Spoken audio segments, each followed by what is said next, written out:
Good evening, and welcome to Ask the Unicorn. I am Horazi, and I will be answering all of your questions this evening.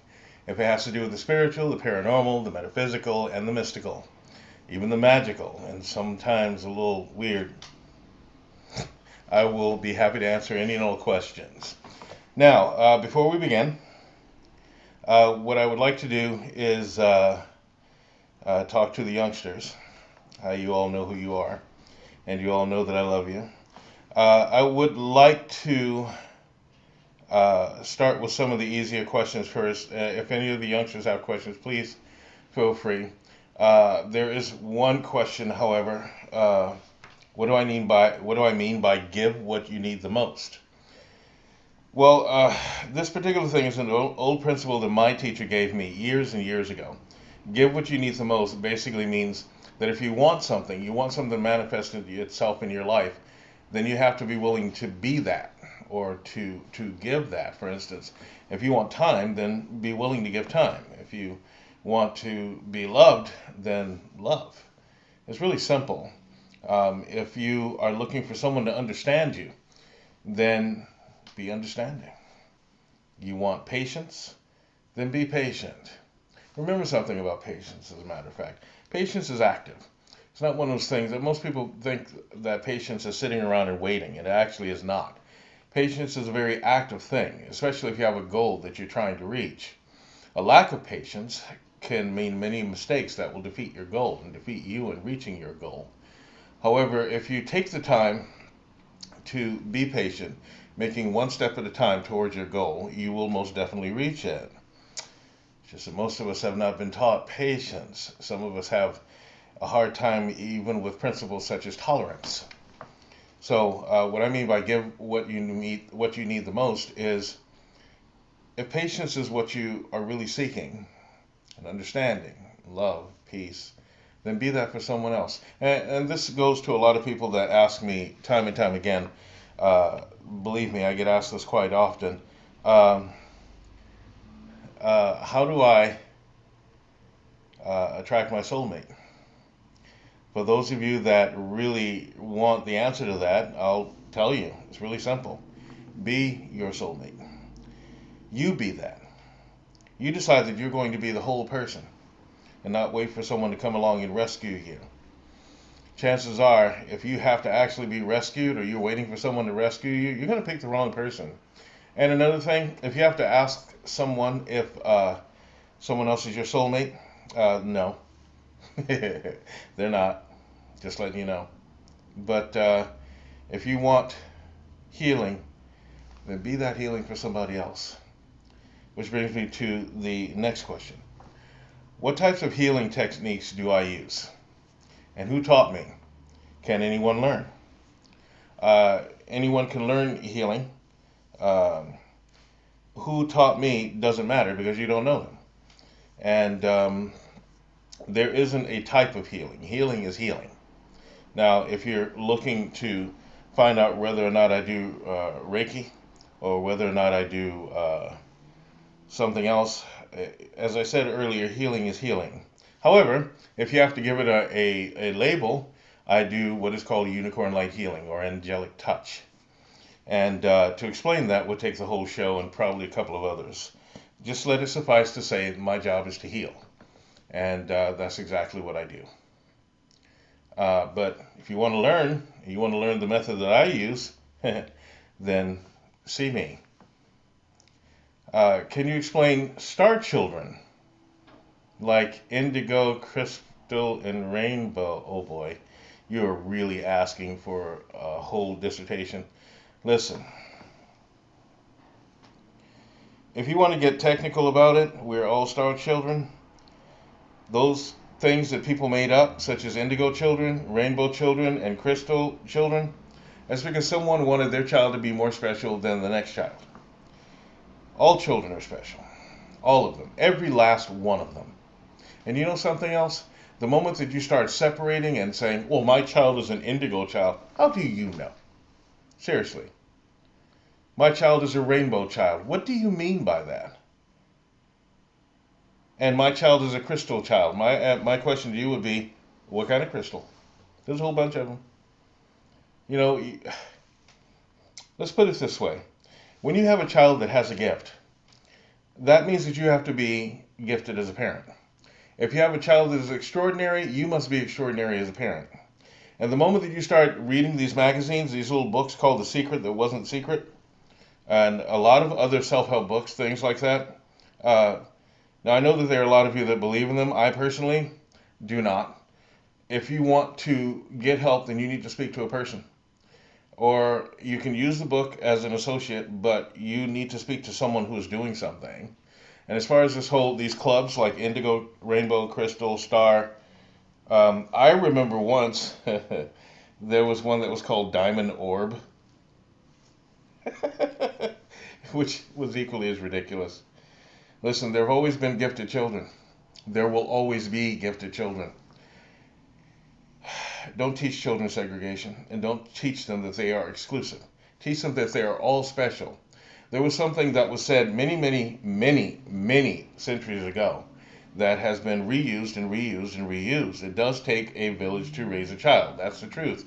However, the village has to cooperate and make sure that no child feels left out, and to also make sure that no child feels as if their life doesn't matter. You have to make them all feel as though they matter.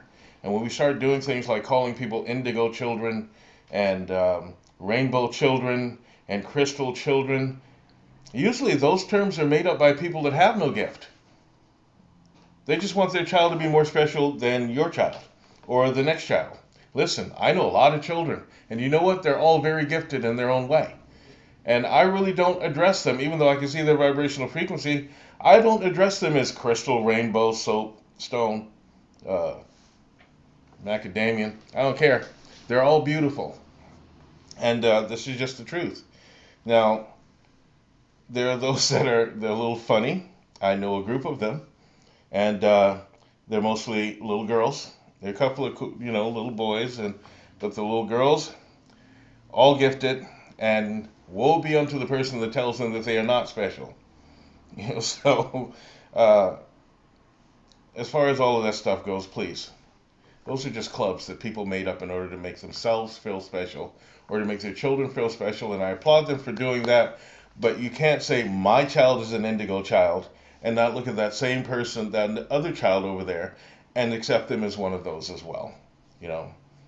So that's what I think about it. To explain it, those are just things that people made up, kind of like people made up religion in order to exclusivize God, kind of like that. Now, how does color affect us? Is it possible to use color to change, to enhance our vibration? Of course it is. You know that. When you wear your favorite color, how do you feel? You feel wonderful. You wear a color that is dissonant to you, you wind up feeling quite bad. Now, you can use different color vibrations, but you have to know what those color vibrations are. Let's take a simple color, for instance, such as blue, okay, which happens to be one of my favorite colors. Blue means many things. It can mean telepathy. It can mean changing emotions. It can mean emotions and feeling, changing feeling. It can mean a form of initiation. It can mean some forms of love. It can mean prosperity and healing. It could also mean part of a fifth circuit being or fifth chakra type of a being. But in order for me to explain all of that to you, I'd have to give you a full dissertation, which I will at some point in time. But let's just say it this way. If you use the colors correctly, yes, you can bring about certain changes. You can change certain things. You can also learn to defend yourself by using these vibrational frequencies. And each color is a frequency, or let's say that there are certain waves, right? And depending upon the number of times that wave vibrates determines its frequency or its color even. So color can be used for that. Interesting thing though, if you're going to use color, my suggestion is for you to also use sound. If you want peace in your life and you want to get your life together, you can't very well sit around and go, well, I'm going to wear this magnificent blue color that is just electric and peaceful, and then I'm going to go and listen to, death metal, and that has all this negative connotation. You have to kind of make everything match depending on what it is that you want to do. Now, if you want high energy so you can get through a workout, my suggestion is to use something that's going to be very, very high energy. And if you like that kind of music, then use that. I use it sometimes. I prefer, Metalocalypse, but that's another story. Anyway, yes, you can use color to change your life, and color does affect you. If you are in a place that you know that the color is not going to suit you, my suggestion is for you to change it. Okay, is time travel possible? Of course, it is possible. Plausible? That's something else. Remember, the impossible happens on a daily basis. It just does. And the improbable may take a little longer. However, time travel is possible. In order for you to do that, you would need either an extremely high energy level, or you would also need some type of an apparatus that would afford you the ability to move at a velocity that you could influence linear time, or influence yourself in linear time. Uh, but yes, it is possible. I think about these things quite often, actually. Every single day we say to ourselves, if I know then what I know now, I would change a lot of things. We all say that, but the truth is, you do know now, and you have the opportunity to change. So maybe you yourself are your own time machine. Oftentimes, we get the opportunity to correct things that were done in the past. Okay, now if you want to go back in time so that you can find out so you can say what the lottery numbers are, we part ways on that one. Okay. Some believe that a person must return to the moment of trauma in order to heal. Is that true? Or are people being injured by this form of therapy? Uh, you know, you can never recapture a moment, and sometimes it's best not to. You don't have to return to the point of trauma, because that's like living the trauma again. And if it injured you once, there's a pretty good chance it's going to injure you again. What you can do, however, is you can release all of the energy and all of the things that the trauma left behind. You don't have to go back. I know that there's a lot of therapists who like to take a person back to the moment of what they call trauma. However, a lot of times those therapists will instill a thought in that person to make them believe that they have suffered a trauma that they really have not.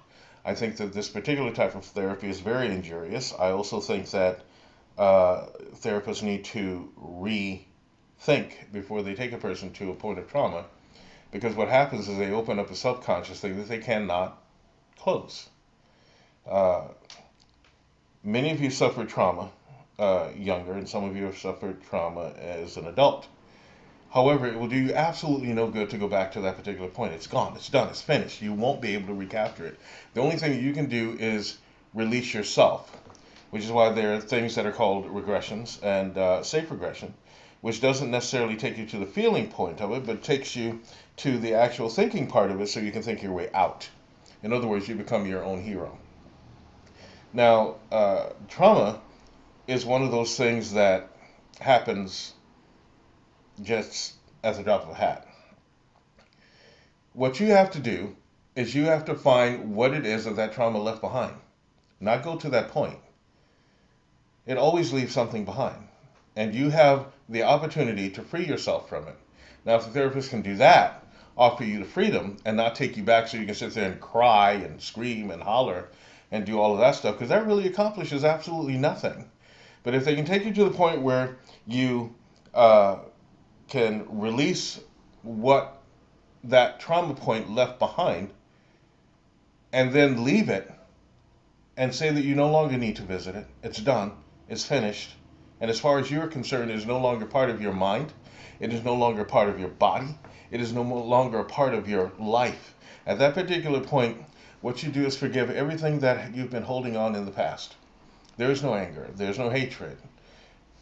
You don't have to revisit a person that may have caused you trauma. You don't have to have anything to do with that person, but you don't have to hang on to the thoughts of hatred or the thoughts of fear or the thoughts of oppression. Just let it go. Now, there are methods to do that, and they're very, very good methods. But if you're following the Sigmund Freud method of therapy, Jesus, that guy was a total fraud as far as I'm concerned.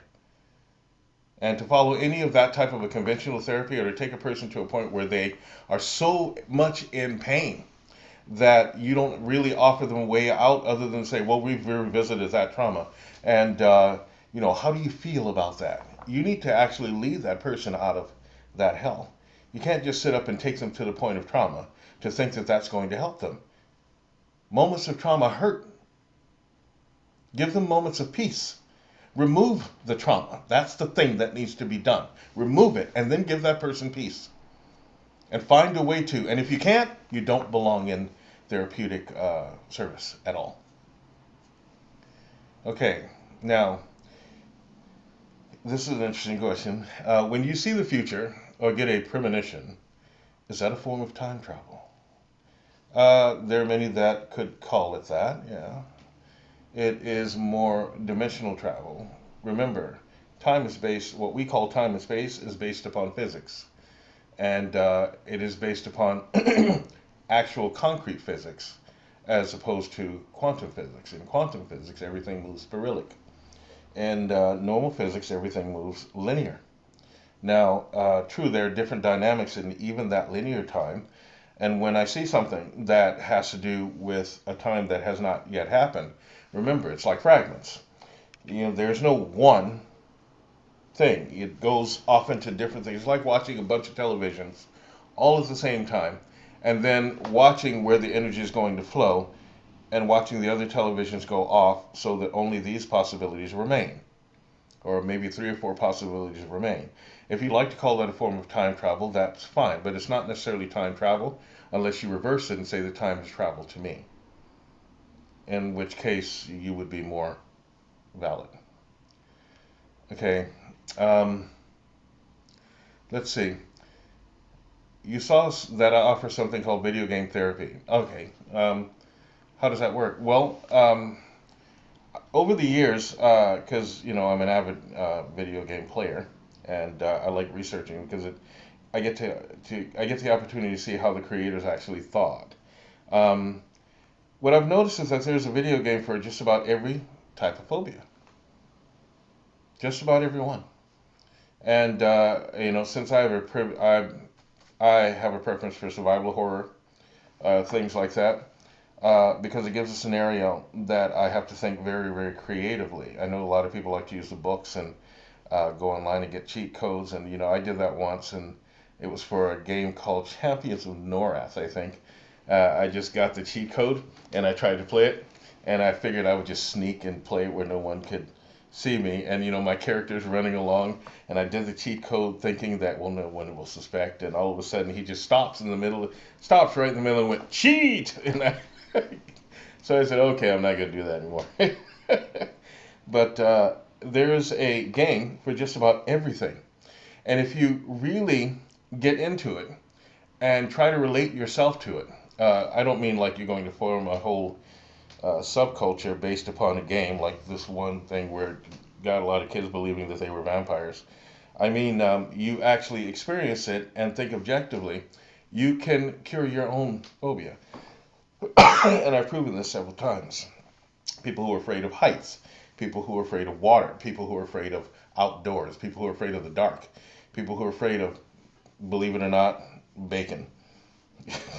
you know, um, there are phobias all over. Some of them have been based upon a form of trauma, and some of them have been taught to a person. For instance, there's a huge movement of people who don't like meat, and they want everybody else to not like meat simply because they don't. Uh, and I think that people should mind their own business when it comes to that. If you don't want to eat meat, that's fine. But don't go and try to influence someone else just because you don't like it. But I have done a study and kind of a thesis on it and proved it. It can indeed help. And then later, it was really funny. I did this over 12 years ago. And uh, I heard just in recent times that surgeons have determined that playing 2 hours or more a day of video games causes them to be better at their job. And I already knew this. I really did already know this. All it took is just it's common sense. It's hand-eye coordination. It gives a person an opportunity to concentrate and gives a person the opportunity to declare their own space. So of course it's going to help, just like anything else. So I offer that, and the person will actually come in and I'll assign a game based upon their personality and based upon their own energy makeup and sit with them and watch them play it and see how they play it. Every person has thought patterns, and those thought patterns come out most when they're doing something that they call recreational. It's the most interesting thing. And then what I can do is make corrections or help that person make corrections in their own character by watching them play this game. So it's pretty cool. Something that I believe, if you're really interested in it, maybe you'll come and talk with me at length about it. Okay, uh, here's another one. Is a phobia really a defect, as some places define them? Or are there ways to help people rid themselves of these phobias? An example is a friend of mine who has a phobia of cotton balls. Yeah, I know that friend too. And it's not so much a phobia of the cotton balls. You know what it is? Uh, some people have very acute hearing, and this is one person that does have very acute hearing. And when you tear the cotton ball apart, this person actually hears a very high pitched, I don't want to say a squeak, more like a just a sound that disturbs them. It's kind of like a dog whistle. If you blow a dog whistle, not just dogs can hear it. You can also feel it. Now, it's not a defect. Sometimes it may be a just an acuteness, okay, that the person may find something irritable or irritating to them. We can't call everything that a person just doesn't want to do a phobia. There are people that, for instance, when someone has a preference of something different from you, we like to call it homophobic. It's not homophobic. For instance, there's this big battle of people who are gay against people who are straight, which I think is absolutely ridiculous. Um, People call each other homophobic. No, no, no. Homophobic would be fear of those that are the same species as you, or those that are the same kind of you. And if you're male, female, you're human, and you have some type of fear or phobia about that, then you're homophobic.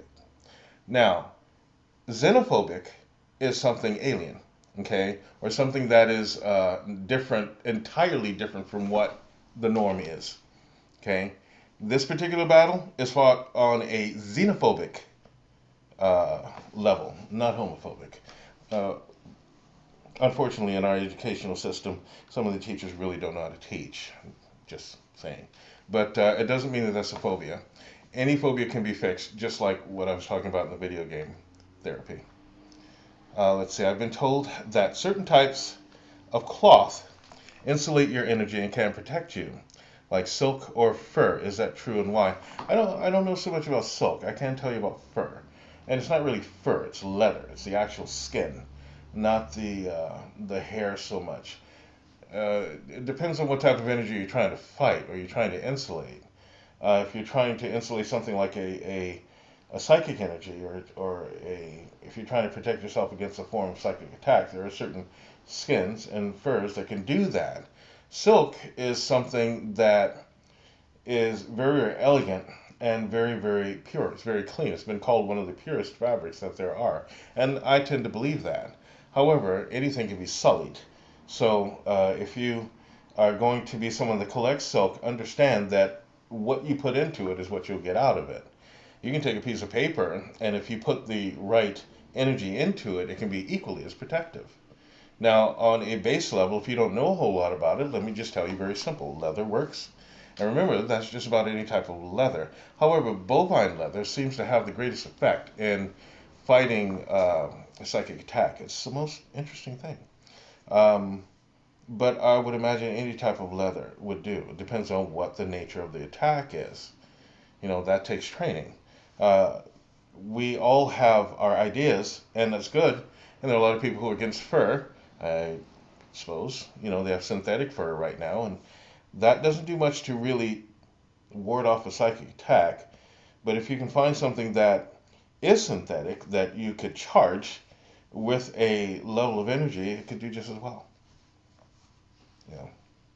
Now, does a person's ability to take risks correlate with the level of their personal energy? Not necessarily. Um, everyone has the ability to take risks.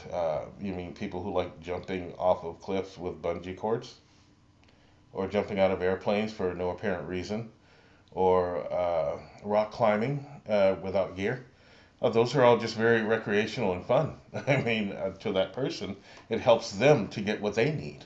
It doesn't mean that they have more personal energy, because most times those people, not most times, maybe half of the time, they wind up in some type of a severity of accident. So an accident doesn't mean that you don't have personal energy. These persons choose to take these particular risks as a way to connect themselves with some form of energy. Uh, you have to remember, the person that sits and paints a beautiful picture that is alive has a lot of personal energy. So is the person who is an expert climber, or a person who does jump out of airplanes and knows exactly what they're doing. Personal energy can be anything.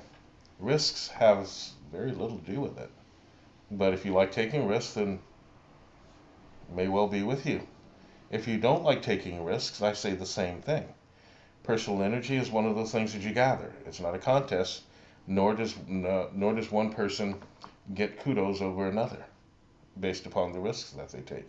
Listen, I know this to be a fact. I used to compete in fighting and other things, and I've also done things like jumped off of roofs tying a sheet to my hands and feet, and the only thing that got me was a backache. you know, I've done a lot of risky things, and probably still will. That doesn't mean I have more personal energy than anyone. But remember, personal energy can be increased or decreased at any moment in time because it's so readily available to all of us. But if you can, just be safe. If you do things that other people call risky, be good at it so you don't hurt yourself.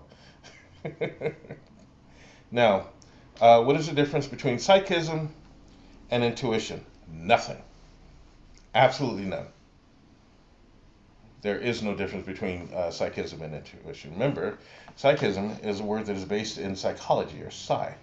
And intuition is also based on that same particular meaning. So there's no difference. When you hear a person, well, he's extremely intuitive, but you don't want to say that this person is psychic, that makes no sense at all. They're very mental. They can feel, they can see, they can hear. It's the same thing. Let's see. I've heard that animals have a group consciousness. How does that come to how does that come to play with an individual pet? Can they be subject to other animals' thoughts? No, you don't think of it that way. That's not the way to think of it. If they have a collective consciousness, what makes you think that your animal, just because it lives with you, doesn't have the collective consciousness? Collective consciousness means that as a species, they all think in a certain way. Just because you keep your animal indoors doesn't mean it doesn't have the ability to think. You know, they think the way that they think. It's not a matter of being subject. They don't think of themselves as victims or anything else. They're predators, and those people that are predatees, that are animals. But, I think the biggest mistake that we make as human beings is trying to make animals think like we do, or believing that they think like we do. They don't. On the whole, they're proportionally stronger than we are, and smarter than we are. How many people do you know that can jump up in the air and just start flying by flapping their arms?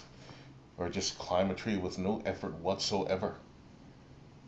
Or do other things, jump from branch to branch without even a hint of fear.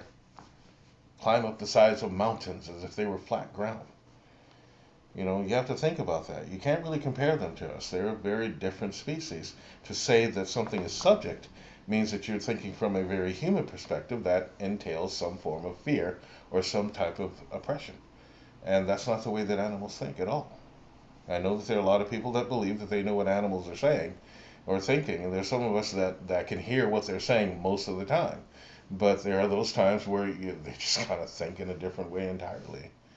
You know, so you can't really say subject. If you have an animal that is frightened, it's probably because he was taught to be frightened, mostly by you. Or if you have an animal that is suffering a phobia, it's because that phobia came from you or somebody like you. Otherwise, left to their own designs, animals would have a very, very different life. I think it's really interesting that we that we have you know, places where they say, well, the deer population is overrunning us and we've got to thin it out. Excuse me? Weren't they, especially in a place that was called Deer Island, weren't they there first? you know, Maybe the human populace needs to like just leave them alone for a while. It's not about that other animal's thoughts. You're thinking too human. Perhaps at some point in time you might listen to the animal that you're thinking of. Why do some spirits have no faces? Uh, Most spirits don't really have faces. The only reason that you see that they have faces is because it helps you, because that is your own way of thinking. You need faces in order to associate or in order to identify. So sometimes, if they want to communicate with you, they may give themselves a personage. But that's solely for your benefit, not theirs. Remember, it's a spirit. Not all things in this universe are humaniform. You know, we always assume that every alien or every type of a species has to be just like us. And no, for all you know, that particular spirit may really have about 35 arms, and you only saw the two because they didn't want to frighten you. Because I know exactly what would happen if you did see something with a bunch of arms coming up to you, even if it was just coming to say, hi. You'd go running and screaming for the hills and call one of those plumbers, you know, that really can't do much about it. But remember, you can't think from the human up. You got to think from the universe in. Okay. Can we visit other dimensions? Yes. Do you think that would be a good that would Do you think that would be a good way to learn? What would be a good way to learn? Do I think that there is a good way to learn? Of course there is. There's many ways. And I think that in this particular year, by the end of the year, you'll find that it's easier than you thought, seeing as that those other dimensions, people from other dimensions have been visiting us. Which brings up this, what you all call shadow people. Those are not spirits. Those are not people who are dead. Those are actually living beings that are from a parallel dimension, very much like our own. And as this year progresses, you'll see them more and more. It's because we're coming very close in proximity with another dimensional Earth. And as we get very close in that dimension, what happens is both become visible to one another. And you'll find that out. But yes, you can visit other dimensions. You do it every day. You're just not aware of it. Your whole life is a dimensional travel. And yes, I do teach classes. And you can probably check them out on our website. That is Unicorn Cove School of Metaphysics. I do teach private and group classes. If you want a private class, you can do so by internet, by Skype, or we can talk by phone, or you can make the journey here. However, I do not teach for free. And remember, this is my livelihood. This is not my hobby. I don't teach for free. I used to do a lot of things for free. And I think that I have reached my limit in doing that only because of a principle. Well, I never really did it for free. What I told people is that, just bring me anything, and I can't really do that anymore. Otherwise, I wind up very penniless and broke, and then you people don't get to see me on this wonderful electronic device here. Yeah, I do teach classes. The class is very, very good. Uh, if you want to know how much they cost, you're going to have to speak to me at another time, as this is part of my pro bono thing, is to be able to answer questions for you all. If you really need to have information about the classes, go to our website. We have several. www.unicorn-cove.com, or you can go to the Ask the Unicorn site and we'll find it there. Yes, I teach many classes and have done so for about, almost 20 something years, 20 something. I keep getting the number wrong. Okay, where does energy come from and how do we get more?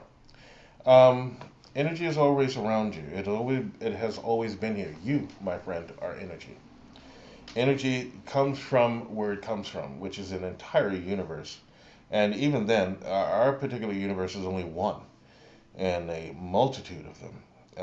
And energy can come from any time, any place, anywhere, and anything. and goes to any place, anywhere, and anything. It is the one thing that you can always depend on. No matter what, there will always be energy. And there's not so much of more. What you want to do to be able to do is what you want to know is how do you tap into a greater stream of energy so that you can have more energy to do certain things that you want to do. Well, the first thing that you're going to have to do is to accept the fact that life is bigger than you are. And then understand that that energy is always readily available to you if you choose to participate. I listen to people all the time talk about how they really want to do a lot of things, but don't do anything. Don't do anything. You know, I want this, I want that, I wish I had, I wish I could do, etc., etc., etc. And you say, I really want to lose weight and I really want to do this. Okay, well, this is what you have to do. Okay, well, I don't have the energy to do that. Of course you don't, because you haven't moved. You have to move, and then the energy will visit you. Remember what I said? Give what you need the most. You need energy, then get up off your keister and give some energy. And that's how you get it. That's how you get more. You have to do something. You must do something. It's the most successful business people know this, and they've told us this for forever. And what they say is that in order for you to make money, you've got to spend money. You got to give something to get something. And that's just the way that you do it. So let's see. Here's an interesting question. In many sects of Christianity, the idea of praying for those that have done you wrong is prominent. It seems like this might give them more power to hurt people. Is that the right way to go about it? Okay, I think that what you've done here is, you know me, I'm not much for religion at all. But in this particular case, because they're speaking of prayer, I kind of have to come to their aid and say this. I think that you're getting the wrong idea. When they say pray for those that have done you wrong, what you want to do is pray that they will see the light and that they will be able to change their ways and that they will see that the direction that they are going on is bad, and pray that they will see the light and turn around. That's what's meant by that. Okay? You would be far better to do this. Pray for yourself. Pray for yourself that you don't fall into the snares of those that would try to deceive you. Pray for life. Pray that when it's cold outside and there's like below zero temperatures, that everybody has a warm and safe and dry place to be. Pray that everybody will be okay. Pray that you will be okay, that no evil will come nigh you nor your dwelling place. Pray that you have understanding, and pray that once you do have understanding, that you share that understanding with other people. Pray for yourself. And then, if you feel like, someone has done you wrong, just say, pray that they see the light. And then let it go. Just let it go. On this particular earth, people do people wrong all the time. But pray that you can see before you get yourself involved. You can't just leave the blame on that person. Remember, there may have been red flags that you've seen about that person that has done you wrong. But you just ignored them. And that's just the truth. We do that a lot. That person just stuck a needle in your eye. Oh, they were having a bad day. It's really simple. If you're going to pray, pray for yourself. And pray for those things at large. Even pray for the president. If you don't agree with something that the president is doing or has done, pray that perhaps the universe will give him a thought to say, hey, I've been making a mistake here. Maybe I need to turn around. Pray that you are a voice that has not been forgotten. And pray that this earth stays so that you have a place to live. Pray that nobody around you goes hungry. That's a horrible thing, to go hungry or homeless.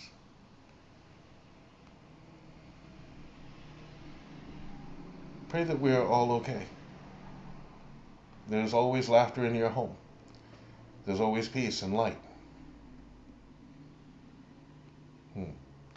Here's an interesting question. Does giving to charity help your own situation and energy. It depends on what you mean giving to charity. If you mean by being charitable, yes. If you mean by giving to a charity that is only going to take your money and rip it off, no. I think in that particular case, you're foolish.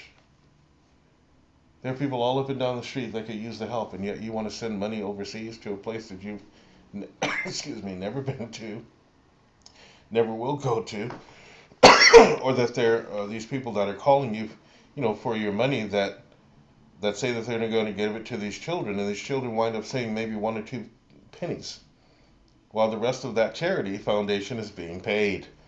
That's not how you do charity. That's called being a sucker. You know what you do? If you're a person that has good means, find someone to invest in. Find someone that you could help. If I had millions of dollars, seriously, I would go find out what people are doing. And if there's some way that I can help them, so long as they're doing something positive and it means something to them. You know how stingy this world has become? Stingy. And people lie about what they have all the time. And then they'll go and give to some charity because someone else told them that they should. Now you got all these women cutting their hair off, giving it to locks of love. Do you know how silly that is? Even on a metaphysical basis, that's the dumbest thing you can do. That's your energy that you're giving to someone to put on someone else's head, and you don't know what they're doing with it. Someone said, "Oh, you should donate your hair to Locks of Love," and I said, "For what? Nobody loves me there. They don't even know me, and I don't know them." But we involve each other in these funny little clubs that make absolutely no sense. They make no sense. They really don't. Yeah, I'm sure there are people from that support Locks of Love that will say, but these people need hair. Well, so do I. And it's fine. But if you have billions of dollars, go find someone to invest in, seriously. There are a lot of people that can use help. Why send money overseas when there are people right in our own backyard that are hungry, starving? People who are trying to make something of themselves but don't have the chance. Because that small percentage of people that have all the money are both greedy and stingy. So be charitable. But find out what charity is. And if you have something that you can be charitable with, then by all means, do so. If it helps you to look at a commercial that, there's this totally forlorn looking child that probably eats better and dresses better than all of you, that is set in front of a camera with this guy saying, "Please, call now," fine. But that's not charity. That's called foolishness. Charity is looking at a situation and saying, I have the means to help this. And not thinking about, well, what about my own rainy day? It's the most interesting thing? The more you give, the more you get. It's amazing. But I'll wait for that to be printed somewhere else so people can get it. Let's see. If your hair is your energy, does that mean that people with longer hair have more energy? No, that's a silly question, and you know that. I'm not even going to answer that. That's ridiculous. But back to this charity thing. Understand that to be charity is to be working within the grace of God and Goddess themselves. Okay. Regarding charity, what about inviting people to stay in your home? Those that need a place to stay, who then turn around and harm you. Well, that again was foolish. Why would you do that? Why not direct them to a place that is made for that? Why not direct them to a facility that is for that? Who told you that you have to invite them into your home? Again, common sense. That's not charity. That's foolishness. Now, if they turn around and rip you off, then you asked for it. If they turn around and harm you, you asked for it. Use your head. Well, here, I can direct you to this place right here. We come up with these clever things, like if you are a young woman, you have absolutely no business inviting some guy into your home that you don't know.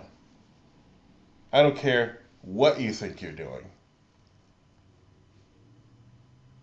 You know, maybe send them over to your buddies' houses.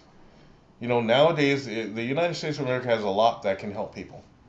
I mean, help. Not to be taken advantage of, but to help people. Direct them to one of those facilities. And if the person is hungry, buy them some food. If you have the means. If you invited that person to your home, 8 times out of 10, there was an ulterior motive. And that motive backfired. The other 2% of that, you had to be extremely naive. And that's the truth. So that particular scenario, that's not charity. That's foolishness. Remember, it's not better to teach a person to fish. It's not better to just feed the person to fish. What you have to do is feed the person and then teach them to fish. Okay? That doesn't mean invite them over to your place unless you have a facility that is made for that. In which case, they have no reason to harm you because there will be security around. Use your head, please. Okay. Let's see. Is there really such thing as vampires? How can you tell if someone is a vampire? Yes, there really is such thing as vampires. However, those people that run around biting each other's necks or sharing blood, that's not vampirism. That's called cannibalism. We get so crisscrossed up these days. Vampirism, a person that is a vampire will steal your energy. And that's a very serious thing. And there are some of you out there that actually work around and see vampires on a regular basis. You have to learn how to avoid them.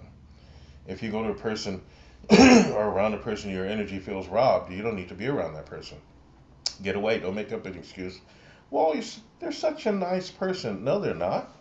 They're a vampire. Use your head. You can always tell.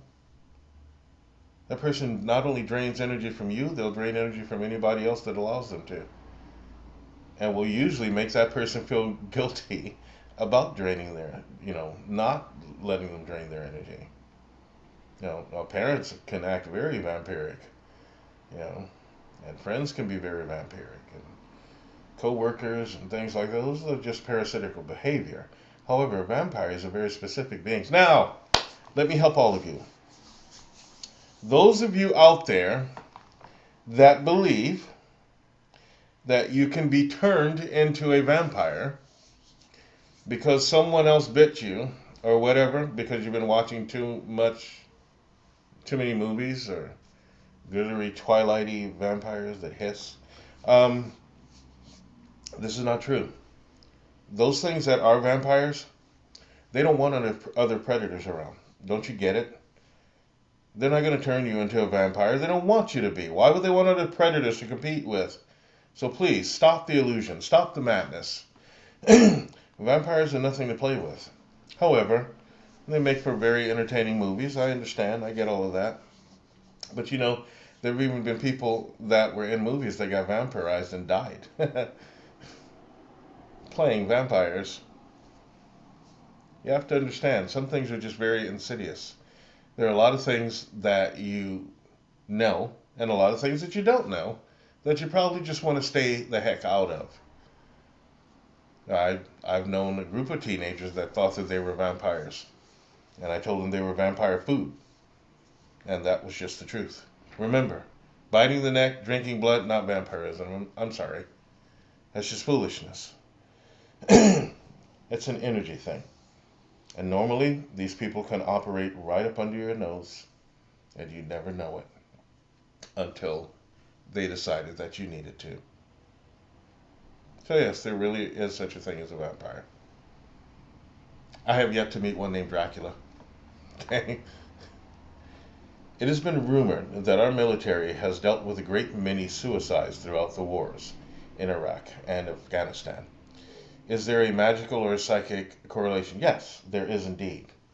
You have to remember, we're dealing with a group of people or a culture that has been around a lot longer than we have, that has accepted mysticism as a part of their own lives and culture. There is no mysticism thing. So I can tell you that yes, they're using methods of madness or methods of magic, if you will. However, to them, we're the bad guy. You got to remember that. And they are thinking that they're merely, defending themselves. War is one of those things that is in the very mouth of madness. And unfortunately, there are those that know about magic that don't sit around and reject it. I have spoken to people that are in the military and have been for quite some time that have seen things that they cannot explain. Same things happening. And yes, suicide is indeed a chief method of psychic attack. Now, I have offered myself many, many times and said I would be happy to train them in such things. I would be happy to train our military in how to defend themselves psychically. All they have to do is ask. you know, I will give them a full seminar, a full course, and then that kind of madness will stop. They can do things like you wouldn't believe. They can make a person's heart stop. They can cause traumatic nightmares, cause people to be, convinced that they are supposed to die. And that is evil. That is madness. And there needs to be a method of defense against it. However, whenever something like that is mentioned in the military or even in government, everybody looks at each other like, they're mad. But listen, there are things that our military should know that should be a part of our basic curriculum. Even in schools, just children should be taught certain things so that they can defend themselves.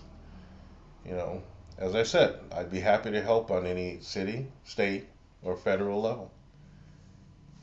Unfortunately, most of these particular institutions usually call someone who's, rather airy-fairy looking and, talks about how much pain there is, and they say the same thing, and they try to tell the devil to go into the light, so usually they want someone a little different from myself. They say they just don't like the complexion of what I bring. However, that being said, there is a magical psychic correlation.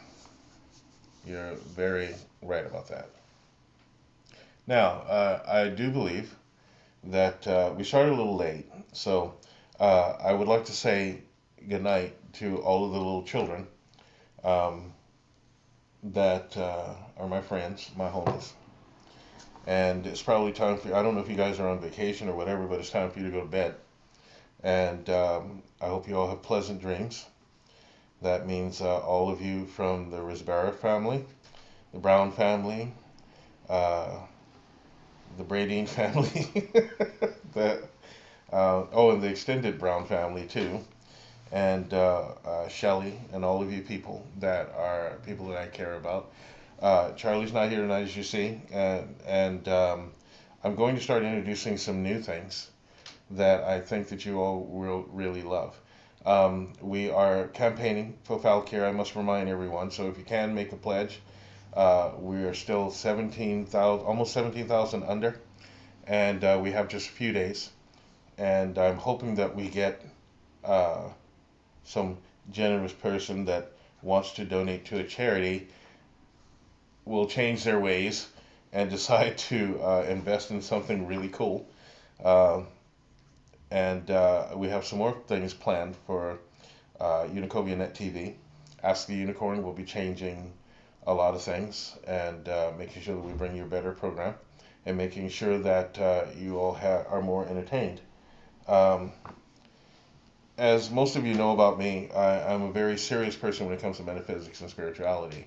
However, I do like a good comedy, and it's very difficult for me to not go through the whole session without being rather comical. But I think you guys are going to like what it is that we have planned for you all. Falcare is going to be a beautiful film. Project Dainavi will be coming out soon. Um, it is a zombie film starring Nirakazi. Come on, say it with me. Nirakazi. Anyway, I'd like to thank you all for attending tonight, and I will see you next week. Until then, namaste.